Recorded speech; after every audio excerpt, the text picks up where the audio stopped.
ครอบครัวตัวแบบของเมืองเวียงคำแขวงเวียงจันทน์ได้ปลูกหมากสีดาและเลี้ยงสัตว์สามารถสั่งรายรับเข้าสู่ครอบครัวประมาณ285ล้านกีบต่อปีและยังได้ถอดถอนบทเรียนประสบการณ์แก่หมู่เพื่อนอีกด้วยสหายนางดาววอนแสงสุริจันทร์อายุ45ปีอาชีพชาวกสิกรอยู่บ้านดอนกวดเมืองเวียงคำแขวงเวียงจันทน์ได้ให้ฮู้ว่าในท้ายปี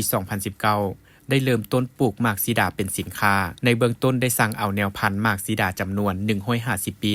มาปลูกในเนื้อที่1ไร่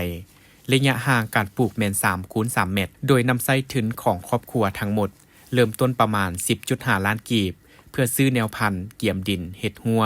วางระบบน้ำต่อมาได้มีการศึกษาความรู้เกี่ยวกับเทคนิคการปลูกหมากสีดาทางอินเทอร์เน็ตและผู้ที่มีประสบการณ์ได้เข้าร่วมเป็นสมาชิกโครงการส่งเสริมกสิกรรมยืนยง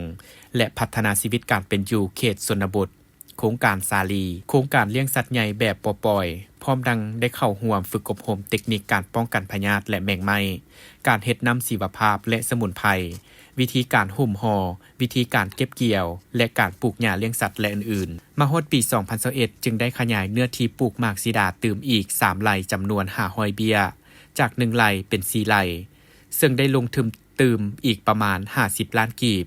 และได้เลี้ยงหมูนำ50ตัวงัว30ตัวเพื่อเพิ่มรายรับให้แก่ครอบครัวนอกจากนี้ยังได้เฮ็ดนา3ไร่เพื่อเก็บเกี่ยวไว้กินในครอบครัวสำหรับปี 2024 มีรายรับทั้งหมด285ล้านกีบในนี้ได้จากการขายมักซิดา210ล้านกีบขายหมูจำนวน14ตัวเป็นเงิน55ล้านกีบขายงัว20ล้านกีบเฮ็ดให้ชีวิตการเป็นอยู่ของครอบครัวดีขึ้นมีเฮือนอยู่ถาวร1หลังมีดินทำการผลิตเป็นของตนเองจำนวน1มีรถใหญ่1คันรถจักร3คันสามารถส่งลูกเรียนจบปริญญาตรี2คนได้กลายเป็นครอบครัวตัวแบบด้านการปลูกหมากสีดาและได้ถอดถอนบทเรียนให้ความรู้ประสบการณ์แก่หมู่เพื่อนและยังได้รับใบยั่งยืนครอบครัวตัวแบบด้านการปลูกหมากสีดาจากฐานเจ้าเมืองเวียงคำในปี 2023 อีกด้วย